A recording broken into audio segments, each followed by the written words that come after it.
go to shop. You know, I had a really similar experience as you. You know, I was like, oh yes, you know, before this I was in the spa industry and I informational interviewed everyone. Everyone was willing to talk to me.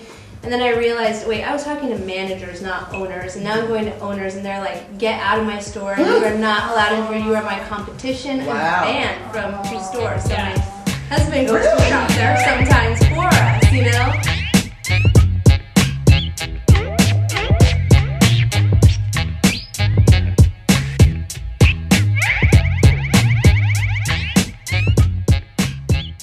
How long does it take for a larger store to work with you?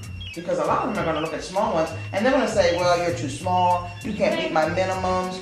This issue came up because one of the well-known foods that's carried in our stores is going into a big national store. Yes. So we got this massive email from our Are you internet retailer. Well, it's the well-known pet food. We'll just leave it at that. Okay. And this is a huge issue. So we about it later. got an email, are we going to carry this food in our stores? Store owners unite, what are we going to do? And in some ways, I think, unfortunately, you might have to pick. Because truth is, if Petco and PetSmart carry it, their prices are better than mine. I mean, it's just the reality. And I might not carry this food anymore. And it's an interesting issue because it's one of the best-selling foods in the store. So I'm really going to have to sit down and sort of figure out what to do.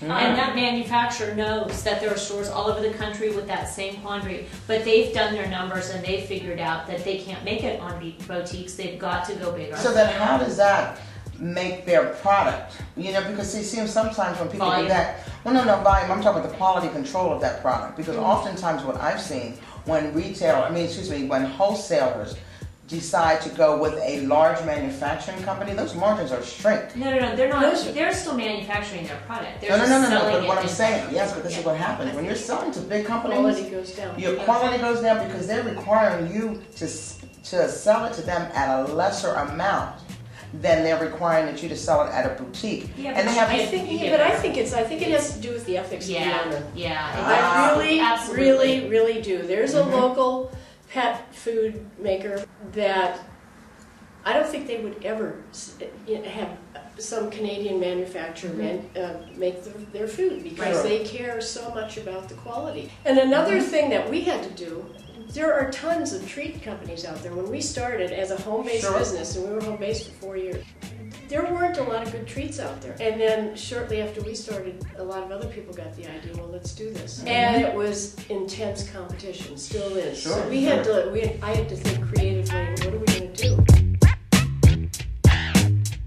We sell gumball machines. Regular gumball machines that dispense 2 of our products in them. Okay. So we've expanded our market. Great idea. Place, it's not just pet food or pet supply stores. We've got it in coffee shops. I've got it at wineries. I've got it at cafes. Excellent. See, that's a really That's good way to perfect. And it's a way to get our name out there. When I talk to people about the state of the economy and how's it affecting your business, you know, there are valleys. You see their hills and their valleys in any season. And the thing is, when you have to say, what do I do when I'm in a valley? And this is a time that I consider to be a time to be even more creative. And I actually have to say, I don't know, I haven't seen a lot in the trades about this yet. Yes. But I'm not sure if the pet industry is being affected as much as some of the other industries. I mean, yes, we're crunched on costs and some manufacturers are raising prices, but people are still buying for their pets. Right, that's like their children. People don't stop buying for their children. They may buy smaller things. Purchases have shifted. Yeah, because you guys we can opened tell us. last year, and a lot of people bought clothes and toys, and I feel like people come in for food. Even I, 2 working people make a decent amount of money. We spend a lot of money on food. We feed raw food. It's extremely expensive.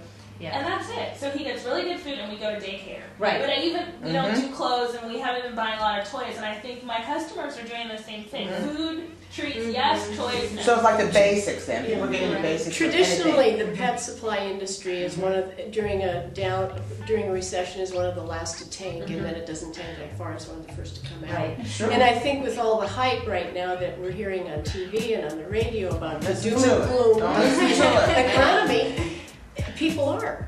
I mean, I've got a couple of small stores, but they're big customers for us. They're monthly order. They give us a monthly order, and it's usually a fair amount. I've seen that reduced by 2/3. Do you think people are buying into the fear? 'Cause I love Yes, the fear. exactly. I think